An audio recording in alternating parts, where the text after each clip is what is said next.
কুসুম সিরিয়ালে অসাধারণ ঘটনা ঘটতে চলেছে। অবশেষে অসাধারণ এক ঘটনা সামনে দেখতে পারবেন, যেখানে সরাসরি কুসুম চলে আসে গুরুদেবের কাছে। গুরুদেব তাকে দেখে বুঝে ফেলেছে আয়ুষ এবং ঈশানের রক্ষা কবচ আর কেউই নয়, এই মেয়েটি। যে করেই হোক এই মেয়েটিকে এই বাড়িতে রাখতে হবে। তবে সেই বাড়িতে কিভাবে থাকবে? একটা যুবতী মেয়ে এই বাড়িতে তো বেশি দিন থাকাও সম্ভব নয়।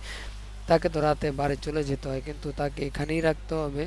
এটাই হচ্ছে ইন্দ্রাণীকে আদেশ দেবে। আর এখানে রাখতে হলে ঈশানের বউ করে রাখতে হবে। তাই দেখতে পারবেন এবারের প্রথম বউ হিসাবে ঈশান সরাসরি কুসুমকে বিয়ে করবে। আর ইন্দ্রাণীর ছেলের সাথে সরাসরি দেবনীনার বিয়ে সংগঠিত হওয়া পর্যন্ত কুসুম সকল দায়িত্ব পালন করবে এবং কিছু পূজা পালন করতে হবে ইন্দ্রাণীকে, যেগুলো সরাসরি তাদের বিপদ মুক্ত করবে।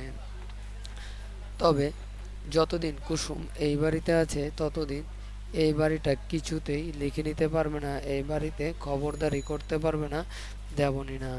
দেবনীনা মনের আশা পূর্ণ হতে চলেছে। সে চাচ্ছে এ বাড়িতে ঢুকে ইন্দ্রাণী জায়গা দখল করবে এবং পুরো বাড়ি নিজের আঙুলের ইশারায় চালাবে।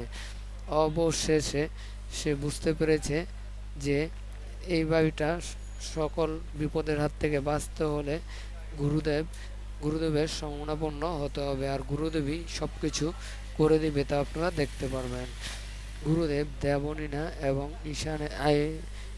ঈশানের বিয়েটা সংগঠিত করবে, যেখানে অনেক আনন্দ ফুর্তির মধ্য দিয়ে বিয়ে সংগঠিত হবে।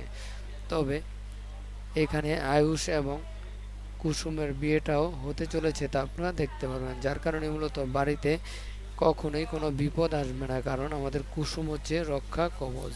সে যেমন সহজ সরল, তেমন চালাক, বুদ্ধিমতী এবং অনেক মানব দরদী। তাই সামনের পর্বগুলিকেও মিস করবেন না। অসাধারণ ঘটনা নিয়ে এগিয়ে যাচ্ছে। আগামী পর্ব দেখার আমন্ত্রণ জানিয়ে বিদায়।